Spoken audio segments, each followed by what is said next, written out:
With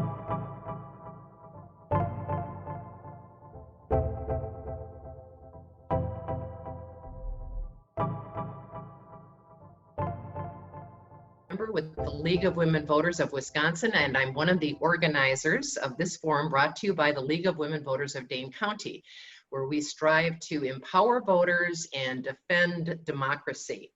And that's what I hope we will do here tonight. We have a great turnout tonight, so thanks to all of you for joining us. And we have a great panel of experts who can provide us with some up-to-date voting information, dispel some myths, and perhaps even point to some obstacles or concerns that we still need to address before the November election. As we discuss the question, how can we ensure a safe, fair, and accessible November election?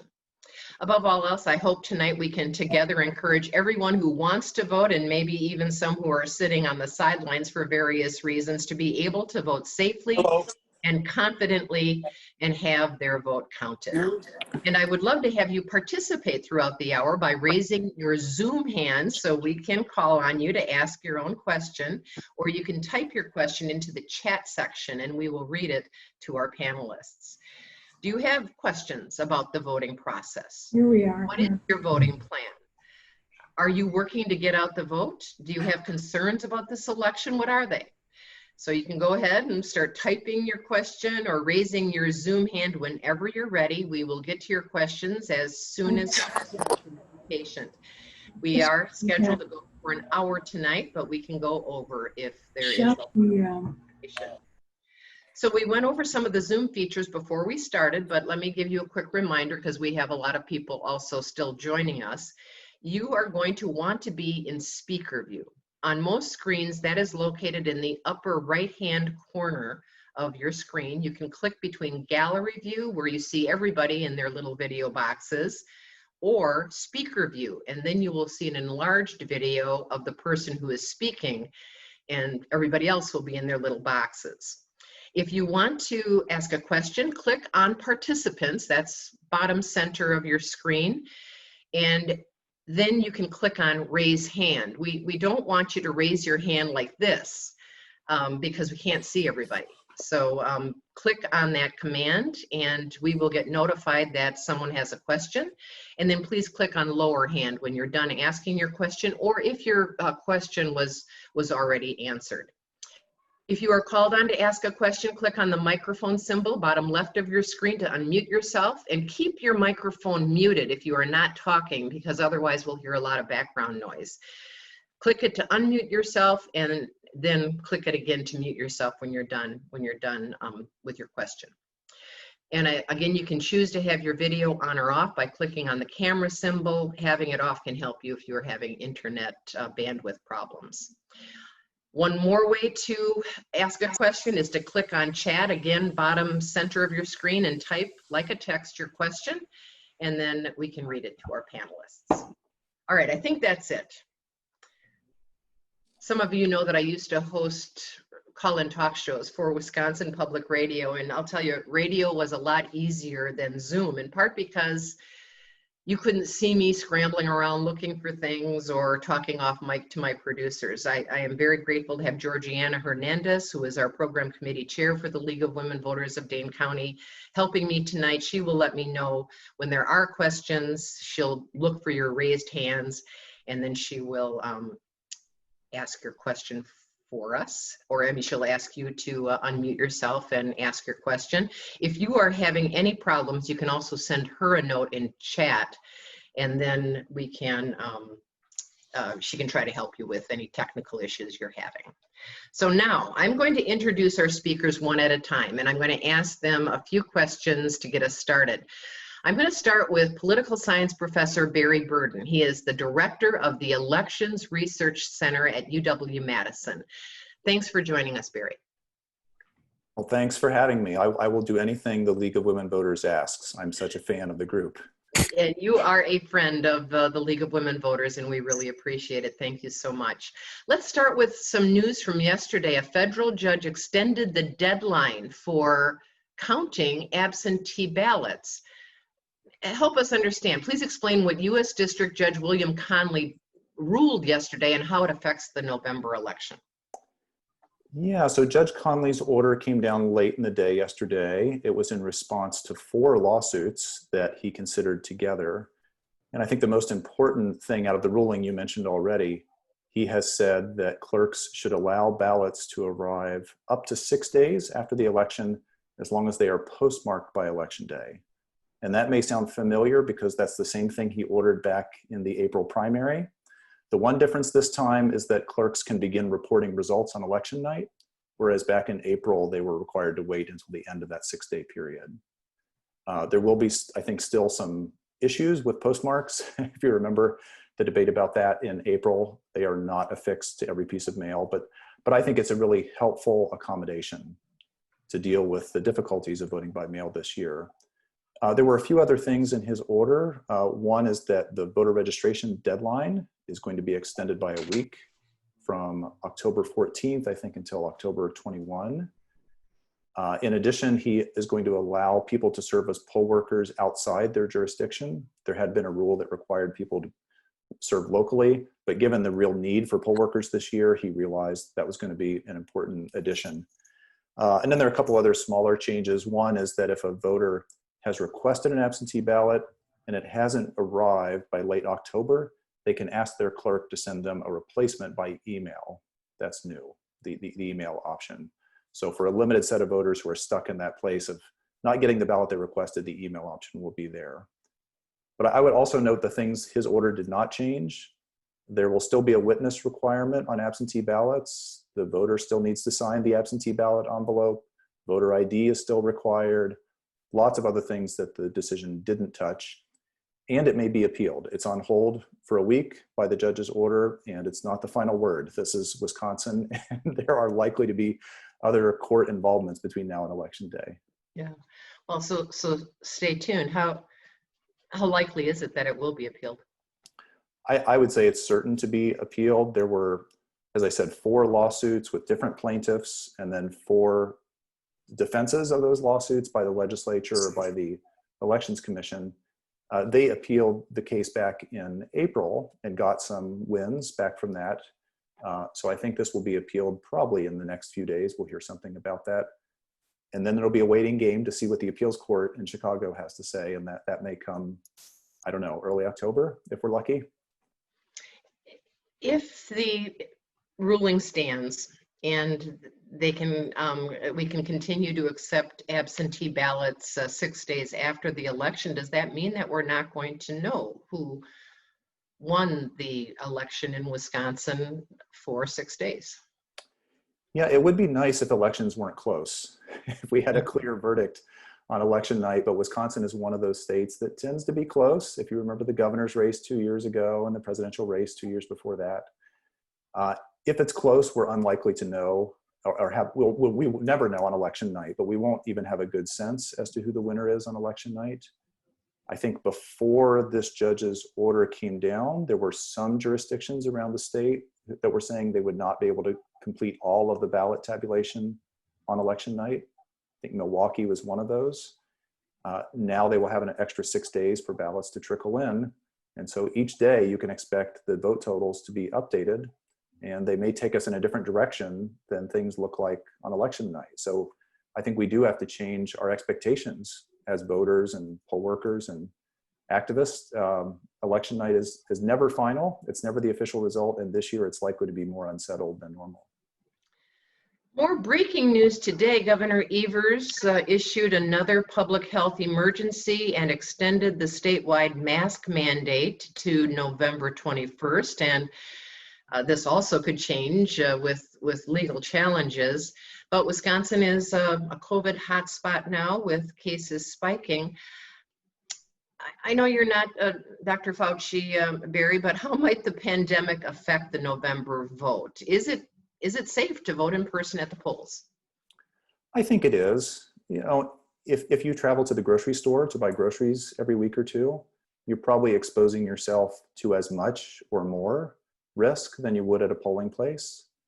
The nice thing about a polling place is if there is a line, you are standing front to back. So it's not 2 people facing one another while in line. And I think really the only significant exposure is while a voter's checking in at the table. But at least in Madison and lots of other communities, there will be plexiglass barriers, there will be PPE with face masks and gloves and sanitizing gel, all the kinds of protections you'd like to have. And it's a pretty brief exchange that the voter and the poll worker typically have. Check the ID, sign the poll book, get the slip, and move on to the next table. So I think if people are covered with masks and they're spending a minute at that table, it's a pretty small amount of exposure compared to going to a grocery store or something else. And the lines and the crowds, I think, will be much less because of the number of people voting by mail. So I would encourage people who want to or feel it's the best option for them to go ahead and use their neighborhood polling place. It's really essential, especially voters who need assistance if they have a disability or something else that makes it hard to vote by mail. The polling place has become now kind of the fail-safe. It used to be that absentee voting was the fail-safe, but now it's the place you go if the mail voting system doesn't work for you. Do we have any indication whether more people will vote absentee or vote in person? We have some indication. It's hard to know because we've never been in this environment before. And the turnout in November is likely to be 3 million or more in Wisconsin. That's double what we saw in the April presidential primary. So there are lots of new people coming in who aren't regular voters. Surveys that my center and Marquette and others have done suggest somewhere around 50 to 60% of voters are likely to vote by mail. Though there's a little bit of slipperiness in that definition because some people get the ballot by mail, but then bring it in person, take it to a drop box or take it to their clerk's office. I don't know if the voter thinks of that as voting by mail, they're receiving it by mail, but returning it in some other way. But it could easily be a majority of voters this time voting by mail, which is a huge change from how Wisconsin has typically run elections. President Trump has been criticizing mail-in voting all summer long, saying that it could lead to a rigged election and that it's fraught with fraud. Is there any evidence that mail-in voting or voting by mail absentee is somehow more fraudulent than any other kind of voting? I don't think there's any significant or systematic fraud in absentee voting.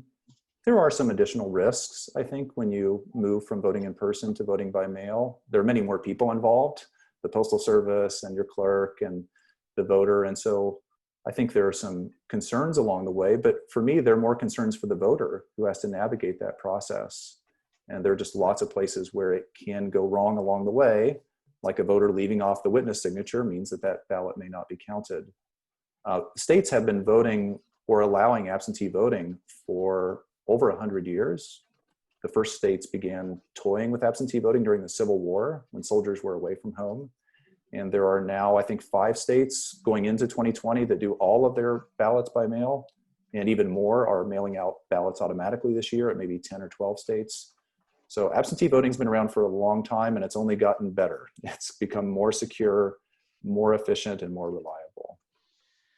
Well, I have many more questions for Barry Burden, and I'm sure our audience does too, but we have a lot of other great speakers. So let me move along in introducing our panelists, and let me next go to Eileen Newcomer.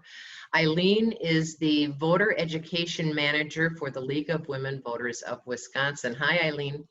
Hi Joy, and hi everyone else. It's really nice to see a mix of faces and names that I know and have seen before, and a mix of people that maybe I haven't met yet. And I'm really happy to join you all this evening. And we're happy to have you. I know the League of Women Voters is trying to ensure that we have safe, fair, and accessible elections all the time. But I wanted to touch first with you, Eileen, on registration, because today is National Registration Day. Let's talk a little bit about that. Is the pandemic hurting voter registration efforts, and what should voters know about registering to vote in Wisconsin at this time? Yeah, things have really changed for our voter registration activities across the state. The pandemic has impacted all of our lives in many ways. And, you know, league work is no different from anything else. And so we're not able to go out in the community and register in high schools or on college campuses or at farmers markets or things like that like we usually would. But that doesn't mean that we're not doing our voter registration work. I've been really impressed to see how local leagues have been very creative in this time to still be able to reach out to voters and do voter registration work, whether by working with high schools and teachers to provide like registration programming for at-home learning, or having drive-through voter registration drives, virtual forums like this one, and then also participating in text outreach and phone banking with voter registration information. We have a question from Lynn in our audience that I know a lot of people have. She wants to know, where can you drop off your absentee ballot rather than mail it in? That's a really good question. You can drop it off at the clerk's office or at another Dropbox location that's designated by the clerk. And that's something that you can find out by reaching out to your municipal clerk. I'm really excited because the Wisconsin Elections Commission is going to be adding Dropbox location information and early voting location to My Vote. So it's going to be even more of a one-stop shop than it already is. So as we get closer to the election, that would be a great place to check to find your opportunities to drop off your ballot. She also wants to know, how do you know if your polling place will be open? Also a great question. You can check myvote.wi.gov and you can find your polling place there. When it comes to, Eileen, does the League of Women Voters suggest that you drop off or mail, or have any guidance when it comes to that in terms of absentee ballots? Yeah, we're really encouraging everyone to make a plan for voting, and whether that's voting absentee, voting early, or voting in person on the polls on election day. Like, do what you can now to make your plan and use the pathway that works best for you. So I know for me, I vote absentee because it's convenient for me. I appreciate being able to vote in my own home and have time to research while I'm filling out my ballot. And so I really like that opportunity to do that on my own time. But we know that it's not for everybody, and it's not everybody's first choice, but we really want to make sure that everybody knows what their options are so that they can use the option that works best for them. And I think it's important, if people don't trust the post office, they can know that they can drop an absentee ballot off at a Dropbox location or at their clerk's office to ensure that it does arrive to the place where it's supposed to go. I had a question on Facebook before we started who wanted to know, actually ordered an absentee ballot and was reconsidering whether he wanted to vote absentee or not. He thought maybe he'd rather go to the polls. If you request an absentee ballot, can you vote at the polls instead? Yeah, that's another really great question. If you request an absentee ballot, you can go vote at the polls as long as you haven't already returned your absentee ballot. So once you've returned your absentee ballot, you're pretty much done. But if you get it and decide that you want to show up and vote on election day, that's totally fine. It can be helpful to give your clerk a heads up before you go and vote so they know to expect you and that's what your plan is, but you don't have to do that. So President Trump also suggested at one point that if you vote absentee, you should go to the polls to see if your absentee ballot was counted. Can you even do that? Should you even do that? How can you be sure your absentee ballot is counted? So you can track your absentee ballot online at My Vote. So I'm going to keep talking about this website, I'm sure, all night. I know many league members are really familiar with My Vote, but they have actually added additional tracking information on the website so people can see where their absentee ballot is in the process. They can see when it's been mailed, when it's expected to arrive at their house, when it's expected to be delivered at the clerk's office again, and then also when it's been received. So I would definitely recommend, if anyone wants to track where their absentee ballot is, that they do so online. But if you wanted to go to the polls, you could. But I would say, especially with the pandemic, we don't necessarily need additional bodies in the polling place that don't need to be there. It just makes it more a riskier situation for everybody. Bronwyn wants to know, does the witness to an absentee ballot have to be a citizen? And if so, how does this present barriers to first generation citizens? Yeah, so your witness for your absentee ballot does need to be a citizen, and they need to be at least 18 years old. And exactly right, that is a barrier for first generation citizens or people whose spouse is not a citizen. It definitely is a barrier, and it's one of the reasons why I know the Dane County League and the Voter ID Coalition have made their helpline available to provide witness assistance to try and fill that need for people who need a witness. And you do need a witness signature, and the witness needs to also address the absentee ballot, because wasn't that a problem in the August election, Eileen, that some ballots couldn't be counted because they didn't have that signature or address? Yeah, I think that's a really important piece that people need to make sure that they know about. I think it's very easy to vote absentee, but it is really important that you know what the instructions are and follow them very closely. So you need to include your signature on your return certificate, a witness signature, and then the witness's address on it as well. And so it's really important that you have all of those pieces and get your ballot back on time. Thanks, Eileen. We have a lot of questions coming in. I'm sure we'll get back to both you and Barry with more questions, but we also invited 3 guests who are working on get out the vote efforts in their communities and have some concerns about the upcoming election.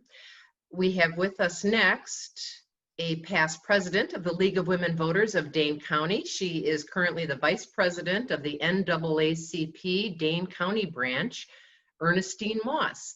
Hi, Ernestine. Good evening. Good to have you with us. So you are encouraging voters to vote early, be it by absentee ballot or in-person absentee voting, or even on the day of the election, at least choosing a time that might not be prime time. Why the vote early message, Ernestine? Because if you wait until election day, the lines might be long and you have to stand in line a long time. Things can happen that would prevent you from voting. So to vote early is a good thing. Also for those individuals who do not trust the mail, because with the new changes that have occurred with this, the new postmaster that was put in place, there's no certainty, and we're not being guaranteed that the mail is going to flow the way it normally does. So built-in protection is the best measure, I believe. And so when you don't trust a system, you need to have alternatives. And we have several alternatives here, and I think it would be wise for us to use them and vote early via absentee ballot, or when that period comes, the 10-day period before the election. Go down to the clerk's office and vote in person or curbside, whatever is available. You also mentioned to me that you think that there are still a lot of people who don't realize that if you have a criminal record, if you were a convicted felon, but now are off probation or parole, that there is the misconception that because of that felony conviction, one cannot vote. And that's not the case in Wisconsin, Ernestine. That's right. And you know, I can't say it enough, because there are a lot of ex-felons out there who have no idea that they are eligible to vote, and their voting rights are restored once they are off paper. So we're trying to get that message out, and hopefully, well, we know it'll help a lot of people. So are you seeing in the African American community in particular, Ernestine, a robust interest in this particular election? Well, let me put it this way. When we were able to be out and connecting with people, the African American community was disproportionate with ex-felons, but there were a number of non-African Americans who also had the same issues, and some of them would say, "Well, I'm not interested in that," and that's for all races. Until you kind of do a little probing and you ask them, "Well, if you know somebody who is an ex-felon or anything, could you pass the word on and let them know that they can vote if they're off paper?" And I had several of them to turn around, "Oh, you can." And it piqued their interest. And when they acted on it, or at least say they were going to act on it, took the information or sat down with us at the table and actually completed an application to register. So I think it's very important for us to share that information and increase the number of people who are going to vote in this election and all elections. We just received word from the City of Madison, the clerk's office, that they are getting a number of voter registrations and absentee ballot requests from the Dane County Jail, and that the Sheriff's Office has agreed to make copies of voter IDs and to assist in the process of people who are in jail voting in this election. I don't know, Ernestine, if you were aware of that? Yes. In addition to ex-felons who are able to vote, individuals who are in jail and have not been sentenced for a crime, a misdemeanor, or does not have a prior felony that they're still on paper for, they can vote. And it has been kept kind of quiet, pretty quiet.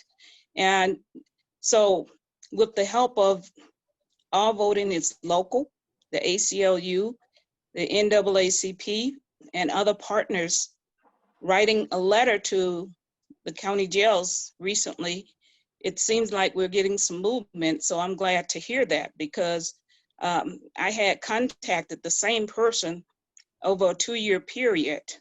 Well, it was 2 years from the last time I had contacted the individual, and it was like a referral to someone else.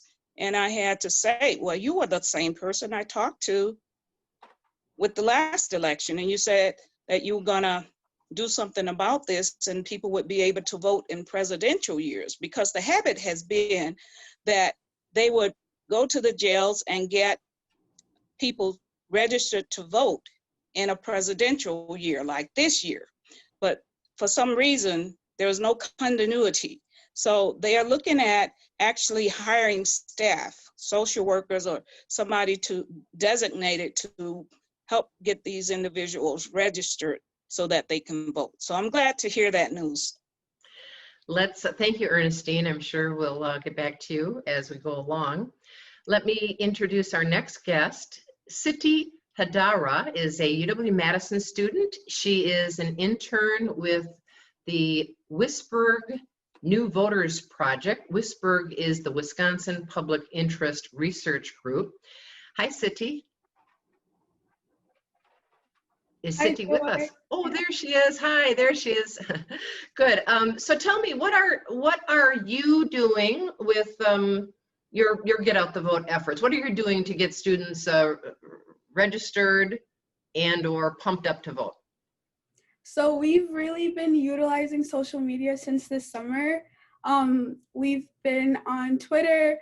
We made a couple of TikToks and like Instagrams and Facebook, and now because like the school year started, we've been doing a lot of outreach to other student orgs to make sure that they're passing on information to their members, and also some community outreach. We're trying to reach high school seniors in particular who are going to be voting for the first time, making sure they have like information on where to vote, how to register, and yeah, that's what we've been doing.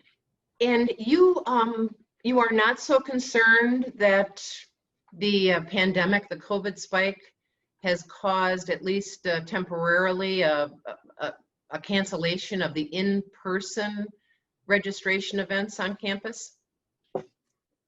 I do not believe so. We've been, as I said, we've been doing a lot of outreach on social media since this summer. So we've already planned out how we're gonna handle the pandemic, how we're gonna do a whole bunch of outreach. So instead of tabling and registering people in front of College Court or just anywhere on campus, we're mainly just on social media, holding events, phone banking, text banking, and just doing a lot of outreach through social media, not really anything in person. So what kind of, do you have any concerns, Siti, about this particular election, especially when it comes to the student vote?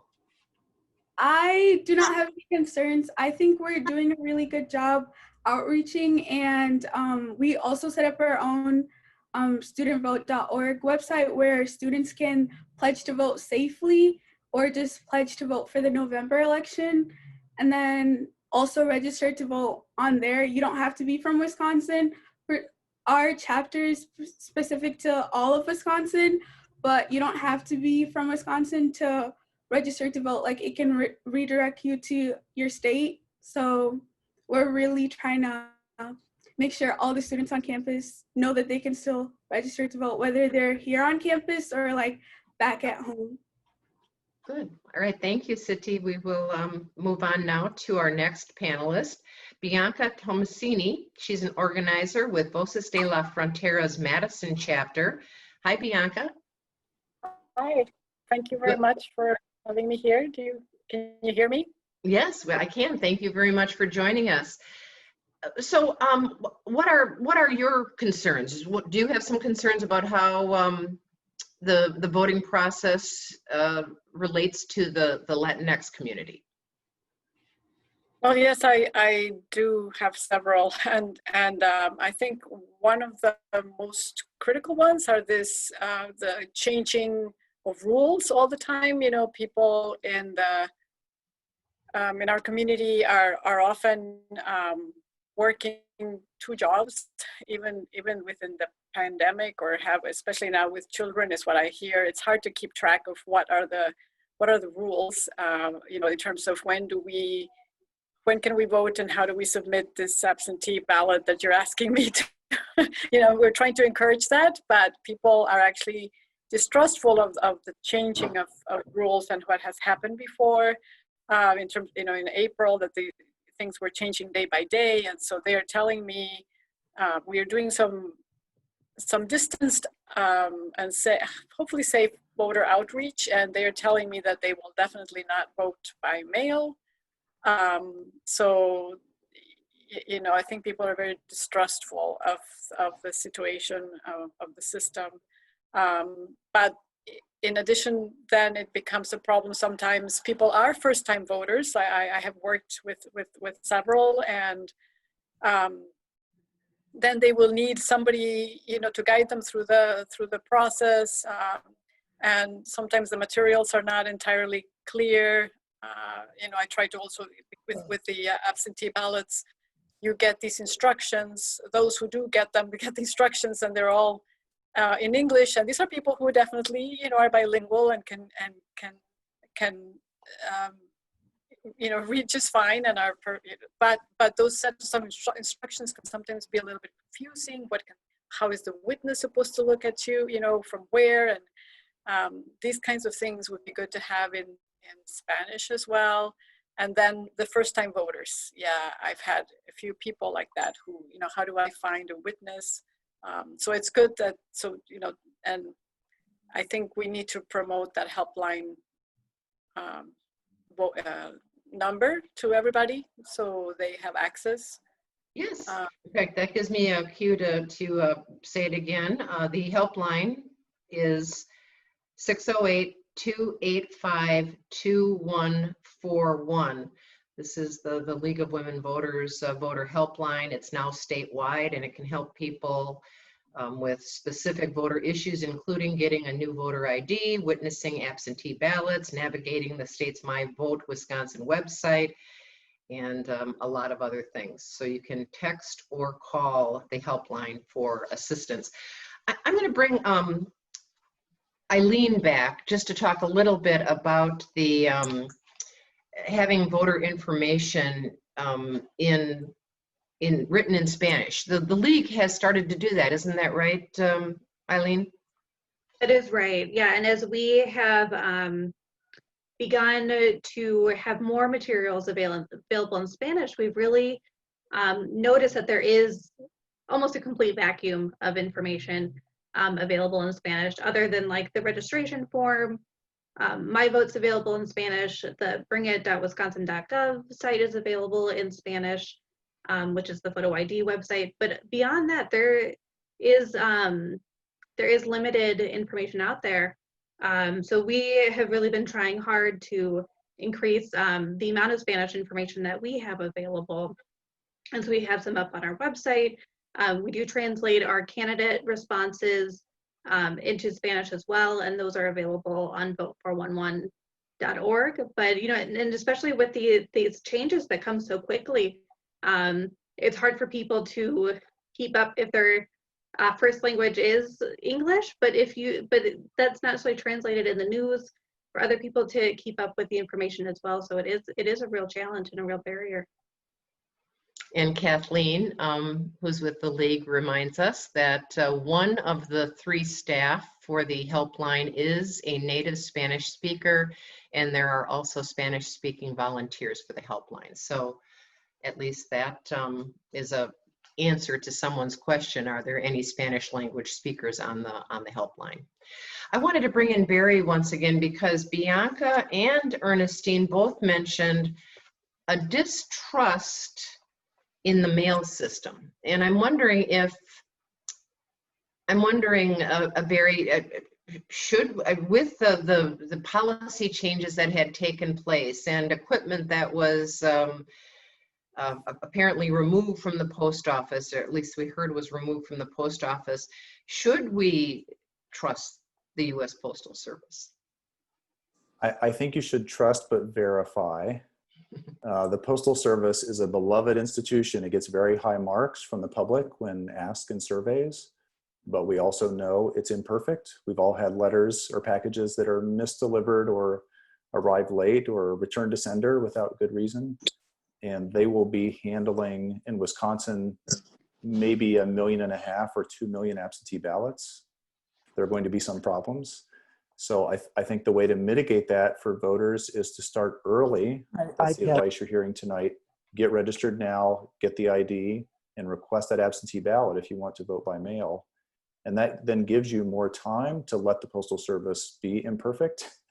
You know, its delivery standards have traditionally been 2 or 3 days for first-class mail, but the Postal Service is now recommending a week for the ballot to transit from the clerk to the voter, and then a week for it to transit back. So that's 2 weeks. You've got to start by mid-October. And if you're going to spend some time with the ballot at home, researching the offices the way Eileen does and marking the ballot at your leisure, you're going to need more time than that. And we are nearly into October now. So absentee voting is wonderful, but it does require voters to start the process earlier. And I think the worries that we have about the Postal Service over a number of years about its financial solvency and the fact that one of the distribution points in Madison was removed, and so now the mail from Madison would go to Milwaukee and back, even if you're mailing a letter to a neighbor. It just adds some complications, and then it's become a political football, obviously, in the last couple of months. So use the mail and use the ballot tracking tools that the Elections Commission is now providing to see where your ballot stands in the process. But don't wait. Let's not put additional stress on that system. Yeah, if I might just add something, Joy. Sure. Just to highlight one of the things that Barry mentioned was with the new tracking that's available, it's because the Elections Commission has worked with the post office to add intelligent barcodes so that your ballot can be tracked in the process. And if it does get delayed at a certain spot, they can identify where it was delayed and address some of those issues. And so that's something new since April, and it should help with some of the issues that we saw before as well. Well, we do have time for questions. So I've been trying to monitor the chat and pass along the questions I've seen on chat as they fit into the conversation with our guests. If anybody has additional questions or wants to raise your hand, go ahead and do that, and we will have you ask your question on the forum by yourself, or go ahead and type in the question if you have any. I'm curious if you have any concerns about the November election when it comes to voting process, or if you what is your plan? Are you planning on voting absentee? Are you planning on dropping off rather than mailing? What have you decided to do when it comes to voting? And I wanted to Barry, also talk to you a little bit about a report that came out this summer. This was when we were planning this forum. This report came out that said that the November election could be a disaster. The report looked at how the pandemic affected voting in April, the long lines in some cities because of poll worker shortages, how the absentee ballot requests, the big surge resulted in either non-delivery or late delivery. It also looked at security concerns, technology issues, possible foreign interference and disinformation campaigns. I mean, it sounded like it was going to be awful. Based on your work at the Elections Research Center, is the November election going to really be a disaster? No, I think disaster is the wrong word, but it is amazing when you list all of those vulnerabilities that we managed to pull this off every couple of years, or a presidential election every 4 years. It's a massive undertaking. Thousands of poll workers, the Postal Service, websites, just a number of things all have to work for the election to function properly. It is unlikely to work perfectly for everyone. You know, in April, there were severe problems, especially in Milwaukee and Green Bay, with long lines because we lacked poll workers for very understandable reasons. A lot of people who were signed up to serve ended up backing out. The National Guard was used to supplement in some places, and that was helpful, but not everywhere. And the lines made national news. You know, those photos we've all seen of people standing outside in April. I don't think we're going to see any of that in November. The core of poll workers is really going to be bigger. The number of polling places that are being staffed is going to be back up. Milwaukee had gone from 180 places to 5. They're going to be back up, I think, in the 160 range, so close to what they would normally have in a presidential year. Madison and other big cities, I think, are going to be doing pretty well with drop-off voting, drop boxes, lots of voting by mail, and lots of in-person voting. You know, I think there are still things to worry about and monitor. One of the set of things you mentioned is all the imperfections with voting by mail that sometimes catch people up. Lacking a signature, lacking a witness signature. I think there were 15 or 20,000 ballots in April that were not counted because they lacked the witness signature. Ballots arriving late. If the court order stands, we'll have 6 extra days for those ballots to come in after Election Day if they're postmarked. That provision back in April allowed for 79,000 more ballots to be counted that would not have been counted because they were postmarked by Election Day and then arrived in the few days afterwards. So I think there are some good protections in place. And as Eileen was saying, the Elections Commission has been working full steam since March to improve its website, add new features, provide PPE to poll workers, help with recruitment of poll workers, smooth the absentee voting request system, which is kind of behind the scenes that many of us don't see, but is really complicated for clerks. And I think voter awareness has had time to build over the summer and fall in a way it didn't when the pandemic got thrust on us in March. I do still worry that there will be 1.5 million new voters showing up this fall who didn't vote in April. Most of them have never voted by mail, and it really is a foreign process with complicated instructions. And so I think we have to stay vigilant, but disaster is the wrong word. I think complicated, but mostly on track is probably a better way to describe it at this point. Yeah, the Wisconsin Elections Commission did issue a report earlier this month, and they said Wisconsin is ready. And you would agree that Wisconsin is ready, that we will have a fair, safe, accessible election? I think we're never as ready as we would like to be. There are just a lot of moving parts. Even before the pandemic hit, you mentioned some of the other things that were concerns like election security and misinformation. There was a lot of work being done to deal with those concerns over the last 3.5 years, but they are still there. Those are risks that you just have to fight constantly. We could experience a variety of things, from a bin of ballots going missing that, you know, the Postal Service leaves on a counter somewhere. We saw that in April. That wouldn't be very many ballots, but it's troubling because those are people's, you know, that's their participation in the election. And so we worry about that. There may be an election website, a county clerk's website, that goes down on election night because of heavy use or because of hacking or some other technical problem. I think we just had to be prepared for bumps in the road. This is like traveling in the days when people used to travel before the pandemic. Something unexpected happens, and it's just difficult to see in advance exactly what that will be. But I think a lot of good provisions have been put in place and a lot of resources and attention directed to make the election as successful as we can. We have a question for you, Barry, from Sally. How secure is the Dane County election system and Wisconsin in general from foreign intervention? Well, I think the Dane County clerk would be a great person to ask about some of the details behind the scene, but I think both the Elections Commission and clerks around the state have done a lot since 2016, especially after the intelligence community report that pointed to Russian activists trying to browse or infiltrate voter registration systems, including Wisconsin's. They were sort of bungling as they did that. They apparently hacked into a workforce development server in Janesville rather than the Elections Commission's servers, but they're trying. The Elections Commission has been working with the Department of Homeland Security since 2017. I think has implemented a lot of good provisions. Many of the clerks' websites you will now notice are .gov websites rather than .com or .org or other kinds of suffixes. And that .gov edition gives them special protections and connection to federal officials. So that's one small example, but I think there's been a lot of work behind the scenes that's boring and not glamorous, but has really helped to shore up the system. We have a lot of questions about dropping off absentee ballots. Jean writes, is it that all ballots must be in a sealed envelope, including drop-offs? And does the envelope have to be sealed?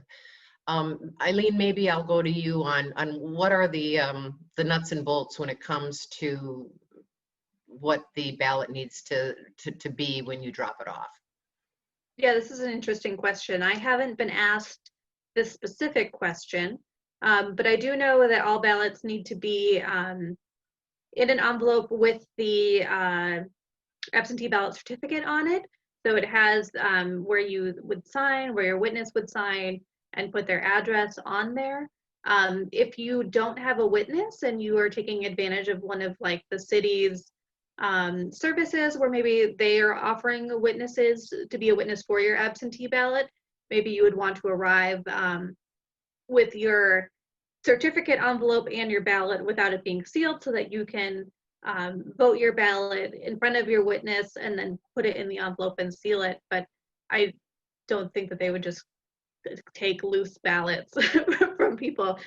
You do need to have that absentee ballot certificate filled out for your ballot to be counted. Yeah, and we have a request to remind at least people who are in the Madison area that there are special Democracy in the Parks events happening on Saturday, September 26th, with a rain date being Sunday the 27th, and Saturday, October 3rd, with the rain date being Sunday, October 4th. And Madison residents can bring their absentee ballots to these events and drop them off securely. And if you need a witness, the poll workers will be there to help to witness your absentee ballot. I have my absentee ballot, and I'm going to fill it out, and I will bring it to Democracy in the Park, Westmoreland Park in Madison, because I'm going to also be working there. So it'll be one-stop shopping for me to do that. We have, again, we have a lot of people who are interested in some of the nuts and bolts, but I want to go to one more thing before we run out of time. Barry, the disinformation. I know that Bianca also brought misinformation and disinformation up as a concern. And I saw a Wisconsin Watch news report that came out recently that said that Wisconsin is awash in sort of fake news and disinformation, or information that is meant to divide and or suppress the vote. And they were recommending people be very skeptical about what they're reading, and try to verify that it's fact check it to make sure it's true and that sort of thing. How big of a problem is disinformation in this campaign? I'll start with Barry. I think it's still a concern.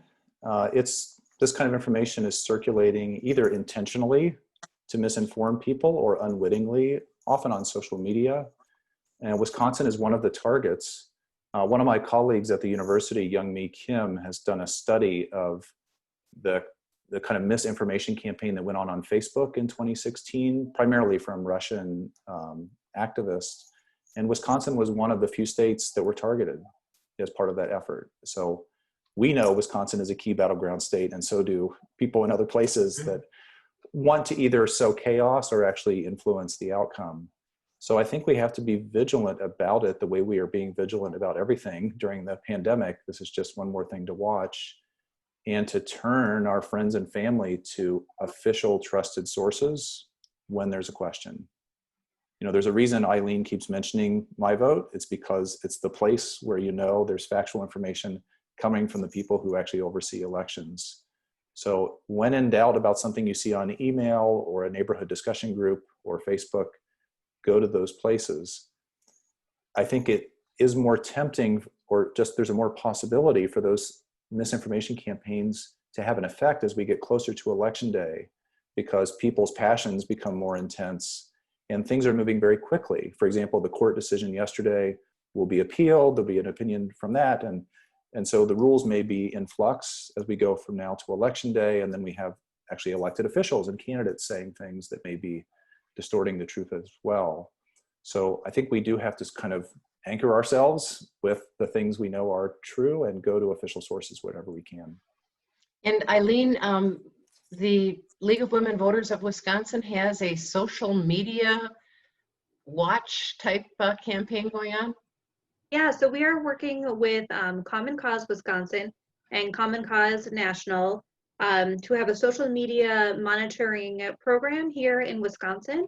We're looking for more volunteers, so if anyone wants to assist in this, but what we're doing is we're training volunteers to monitor social media and report mis and disinformation so that it can be taken down, or so that information, we can combat that disinformation with positive information without amplifying the disinformation messages. And then also to answer voter questions. So sometimes people just tweet, where's my polling place, or how do I find my polling place? And this is something that volunteers can easily answer and point people to My Vote. And then the third thing that volunteers do is they post positive voting messages, and so with the correct information. And the idea behind that is if people are armed with the right information, before they see the wrong information, they will be informed, and so they will know that that information is incorrect, and it will help them sort through what is good information and what is bad information. And how can people volunteer for that? We have a question from Louise. They can go to our website to sign up, and I can put the link there to the sign up in the chat. I have a question from Jennifer, who says, although I'm voting absentee, I've signed up to work the polls because I know there's a shortage and I am not in a high risk category for COVID. For those of you who do outreach with younger population, Eileen and City, in addition to reaching out about voter registration, is there any outreach to recruit more poll workers from high school and college populations? Let's City, are you doing anything along those lines with your work? No, not that I'm aware of. We aren't telling college students to, but it's good because they pay a lot for students and just anyone to go vote. I mean, work at the polls. Yeah, but that's not a part of your focus. Do we know? Well, Eileen, is there a special effort to go after younger poll workers? And do you know if we have enough poll workers for the election now, or are cities still recruiting? We still need poll workers. So cities are still recruiting. Some cities are doing better than others, but there's still definitely a need for more poll workers. And I know at the State League, we are doing what we can to recruit poll workers, and I know many of our partners are as well, and those who are in the campus voting circle. So groups like the Campus Vote Project, Campus Election Engagement Project, are working with college students to encourage them to be poll workers. But yeah, you know, this is a different election year. Traditionally, poll workers tend to be older women who are higher risk for COVID, and so there is really a need to recruit more people to be poll workers and younger people to be poll workers as well. I'm going to, because we have such a large group, I'm going to kind of go through all of our panelists for just some closing remarks. And in terms of what is your message to voters in general, or to the powers that be, regarding this election? Why are you telling people that it's important to vote? Or what do we need to do to make it easier for people to vote? And let's start, Siti, why don't we start with you? What's your message to students? Why should they be voting? I believe students should be voting because this election is, for a lot of students, their first presidential election, and students are also the least likely to vote, even though we are like the most diverse group of people. And I don't know, I think we might feel very ignored, but we do have a lot of power and we need our voices to be heard, and voting is one of the biggest ways to like have your voices be heard. So students should definitely vote. Spoken like somebody who grew up listening to Wisconsin Public Radio. I know that Sydney did. How about Bianca? What are your closing remarks, and what is the message you'd like to leave us with tonight? Well, I mean, for us, we are trying to, tell people how people know how important this election is. It's vital for immigrant justice, and also to hopefully detain the uptick in racism, very rampant and very clear, and people are definitely suffering.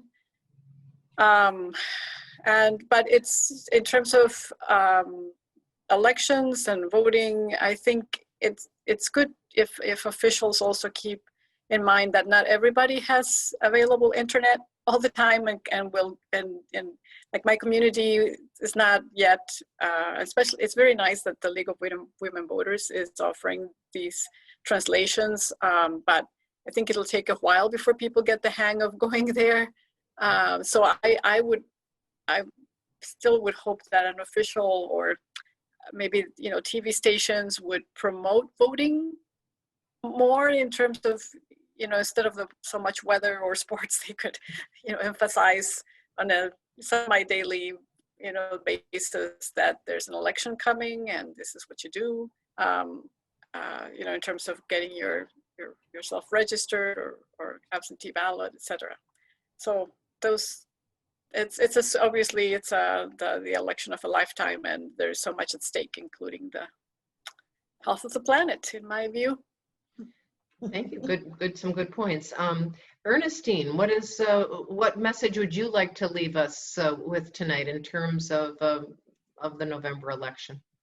Well, I like to leave you with a few things, but I first want to comment on the language accessibility.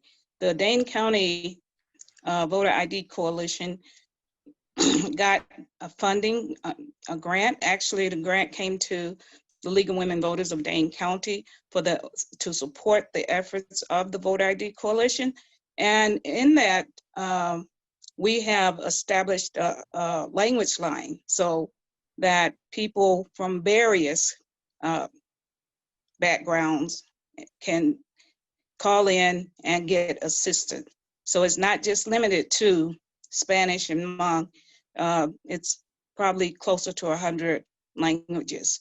So we need to encourage people to call that number to get assistance if they have language access needs. That I wanted to make sure we talked about that a little bit. I don't think we mentioned it before. And then I want to let people know that our lives depend on voting.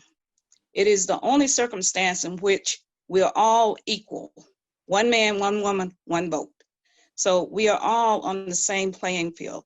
And it's important because if it were not important, they wouldn't have closed down so many polling places in Milwaukee and other places. In 2016, there were about 1,200 polling places closed in places where people of color live. And for that same period, where predominantly white people resided, there were less than 2 polling places closed. So my point is, your vote is important. Every vote counts. And it might seem like some people have been complacent, but we also have to look at the effort, the mighty efforts that have been made to make sure that people cannot vote. Even individuals who are in nursing homes, they're not getting the assistance in this election that they usually get from the clerk's office. So yes, our lives depend on it. So please, please vote. Thank you very much, Ernestine. I did mean to bring up people in nursing homes because during COVID, it's a lot different situation. Eileen, can you address any efforts that are being made to make sure that people who are in nursing homes have access to voting? Sure, I can speak to it a little bit. As Ernestine mentioned, traditionally people who live in nursing homes or other residential care facilities would get assistance from special voting deputies who would go and provide registration and then absentee voting assistance to the people who live in those communities. So they would help people who have absentee ballot requests on file, but then also provide assistance to everyone else who lives in the community who maybe isn't already registered. So I think it's important to know that the people who aren't registered or maybe don't have a request on file aren't getting very much assistance now at all. People who have an absentee ballot request on file will be mailed an absentee ballot, but then they need to fill out, they need to find a witness and return their absentee ballot. I know that the Elections Commission and then some of our partners with the Disability Vote Coalition have been working really hard to think through what other assistance could be given to people who are in these residential care facilities, whether it's providing like pro-voting messages on their internal like TV channels or on the screens in the community, or training people who work in the facility to assist voters or be kind of a point person to give information, and then also to provide residents and families of family members information to ensure that more people can vote. But it's a big barrier, and there hasn't really been a great solution to special voting deputies not being deployed in this election. And now I'll let you actually leave us with your closing message. What would you like people to remember about the voting process and how we can ensure that we have a safe and fair and accessible election? Yeah, I think to add to what the other speakers have already said, of course, the presidential election is super important, but there also are many other down ballot races that are also very important to our communities and decisions that are being made. So congressional races, the state legislature, district attorney, and other like county and local level races are really important. And it's important that people can find information so that they can make informed decisions and choose who's going to represent them in their communities. Yeah. And Barry, I wanted you to give us some last remarks, but I wanted to see if you could follow up a little bit on Ernestine's comment that there has been a lot of disenfranchisement of voters of color and other groups, but are we doing better when it comes to that or not? I think the answer depends on your perspective, how long a view you want to take. Over the span of American history, we're doing much better. 100 or 150 years with the enfranchisement of women, African Americans, 18-year-olds happening over time. I think if you take a narrower view of what's happened in the last decade, it's more problematic.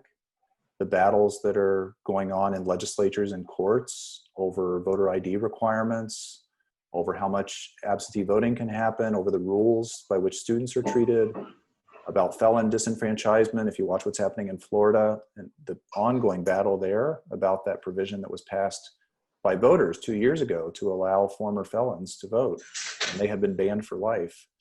So, and as Ernestine says, if the vote wasn't important, these groups would not be fighting over it. So it's a valuable thing we all have. As she says, we all get one, and exactly one. So it's the one place in life we're all equal. The other thing I would say is, in a year like this, when so many things feel like they're outside of our control, the pandemic and all the things that spawn from that, the economy, job loss, wildfires, what's happening in government, the vote is the one way to try to take back some of that control. And it's average people all casting their ballots and adding them up together that makes a difference in who runs our government. So it's a real opportunity and pleasure I hope people will take advantage of. Well, I have already gone over time, and I think that we probably could keep on going and going, but I think unless anybody has something that they were hoping to say that they didn't get to say, I'll give you a second to raise your hand or to just pipe in. I think I'll call everything to a close. Ernestine, were you jumping in? Yes, I would like to just encourage people to know that if you think you don't have any skin in the game, I beg to differ, because I believe most all of us do. If you're on food stamps, that's a government program, and these individuals that we elect make decisions about how much money fund those programs. If you're on SSI, that's affected when the budget comes up. Or if you are just retired, the benefits are affected. So all of us have skin in the game. And for African Americans, we are done dying unnecessarily from health issues, you name it, disproportionately. we are done dying from the smog and stuff in the cities. So if you want the change to occur, you have to be voting to make that change come about. Thank you. Ernestine. Thank you very much. Ernestine Moss. She's a former past president of the League of Women Voters of Dane County, and she is the vice president of NAACP, the Dane County branch. Thanks as well to Bianca Tomasini, who is an organizer with Voces de la Frontera, the Madison chapter. Thanks to Siti Hadara, who is with the Whisperg New Voters Project. Thanks to Barry Burden, UW-Madison Political Science Professor, Director of the Elections Research Center, and to Ivy Newcomer, Voter Education Manager for the League of Women Voters of Wisconsin. And thanks to all of you for all of your great questions and for participating and for answering each other's questions on chat as well. It's been a very informative program. Thanks to everybody, and I hope that you will join us. The League of Women Voters of Dane County has a couple of upcoming forums. The next one will be on, let me look at my notes, October 13th at 7 p.m. Check your ballot for climate. This will be on climate change and voters.